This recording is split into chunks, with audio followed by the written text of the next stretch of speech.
which means it is not only similar to exile that is compared to sleep, as we'll mention further, but it is basically a sleep that is for the purpose of drawing the life of Torah and mitzvah, Torah and its commandments.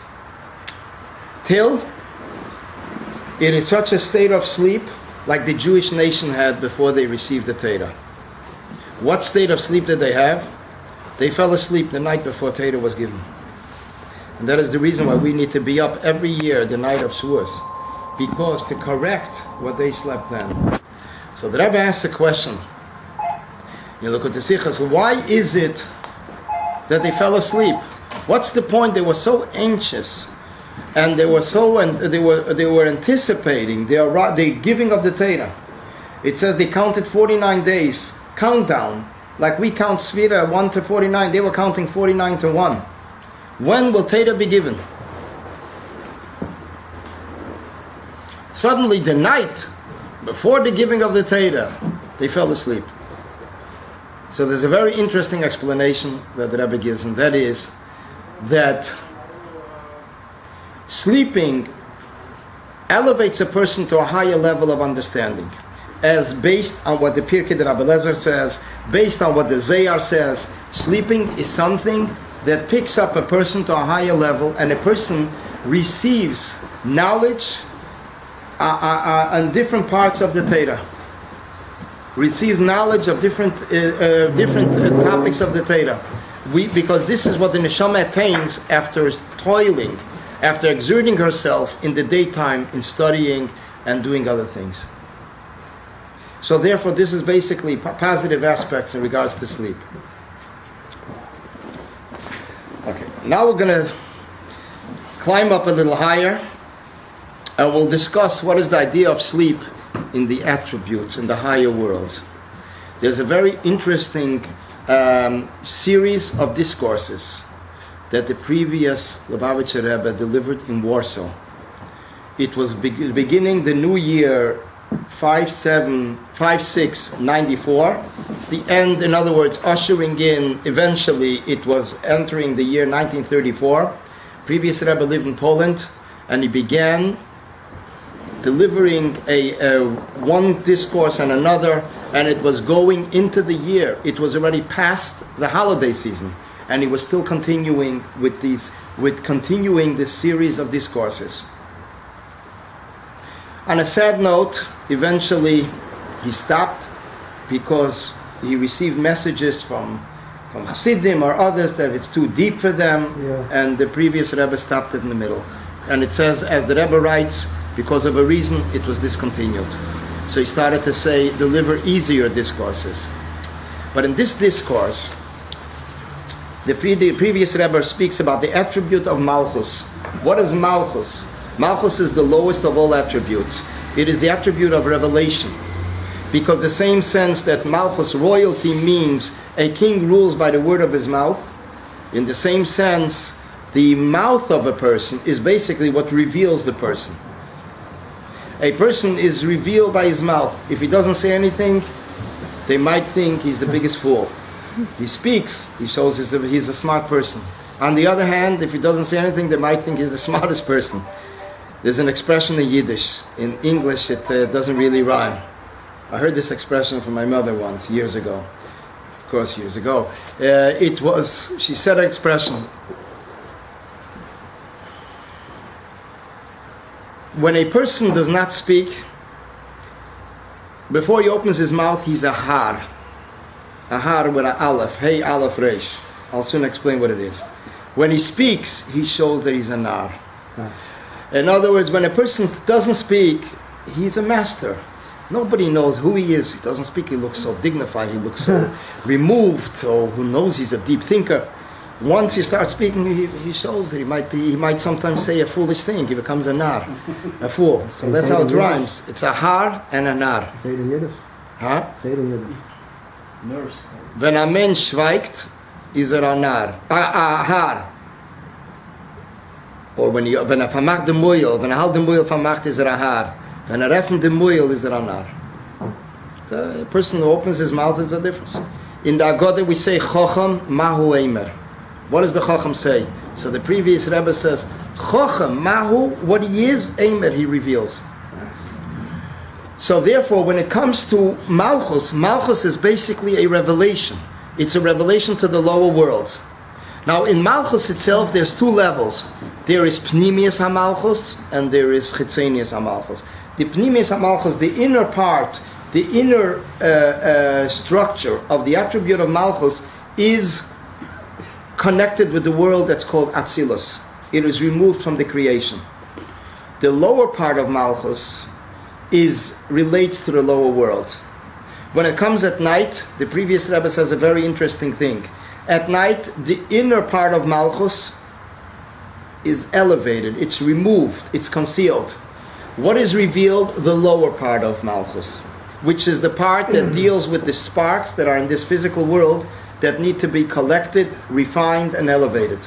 And this is accomplished through the lower part of Malchus, which goes on the woman of valor, Vatakom Beid Laila, Vatiten Teref Leveisa. Vatakom Beid Laila, the woman of valor, this is Malchus, descends at night into the lower worlds, Bria Yitzir Asiya, Vatiten Teref Leveisa, it collects all the sparks. There is 288 sparks that need to be collected in order to finish up the exile. Teref is the numeric value of 288 plus 1.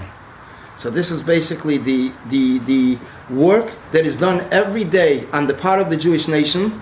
It is being elevated and collected at night by Malchus that elevates it to the higher worlds and brings down a new godly revelation. So the previous Rebbe says, how do we understand the difference between the inner structure of Malchus and the external structure, Malchus, the lower structure, is looking at a person, when a person is sleeping. When a person is up, the vital organs are functioning, the mind is functioning, the heart is acting mature, the hands and feet are acting accordingly with the conduct of this personality. It comes at night, there's a mishmash, a real confusion. And he breaks it down like this. The inner personal traits are the intellect and the emotions. The external functions in the body are basically the parts of the body that are the breathing organs, the food organs, and this is basically what begins working when it comes at night. The digestive system works at night more because there is no interference on the part of the intellect. And therefore these organs are able to work at night. Now these organs basically relate to the lower part of the person. Chassidus explains there is the higher part of the person where the vital organs are, the body, the intestines, everything is the lower part of the person. And there's like a boundary between them. They are called the higher organs, they are called the lower organs. So at night, in the daytime, the external organs, the lower organs, are directed by the intellect. The intellect controls it. And even for example, a person has personal needs that they need to do. So there's an interesting thing brought in one of the halachic svarim, that a person with their mind could control their body. The physical needs. They make up their mind that they don't need, for example, a certain need for their body over the duration of the coming hours. And this is what happens, because the mind is actually uplifting the body that the person should not, since he's not thinking about it, they don't deal with it then. At night, it's exactly the opposite. The spiritual organs, these delicate organs in the body are being covered and concealed, because who takes over? The lower part of the body takes over.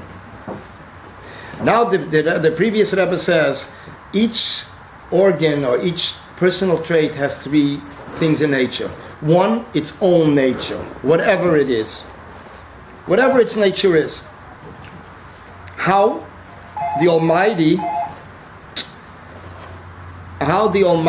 incorporated in this nature, the nature in this part of the body.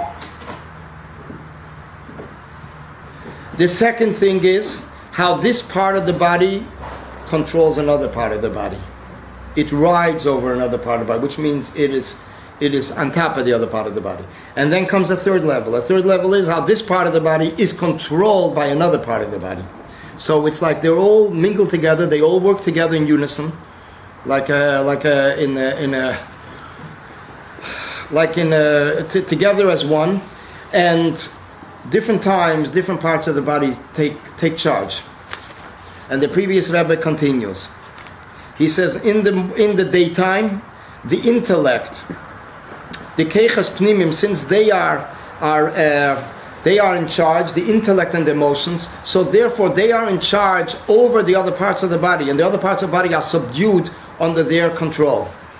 But when a person sleeps, the mind and the heart are not really as they are in a mature way in the daytime. So then the external, the lower parts of the body, they take control, and they act as their nature that is ingrained in them from their creation.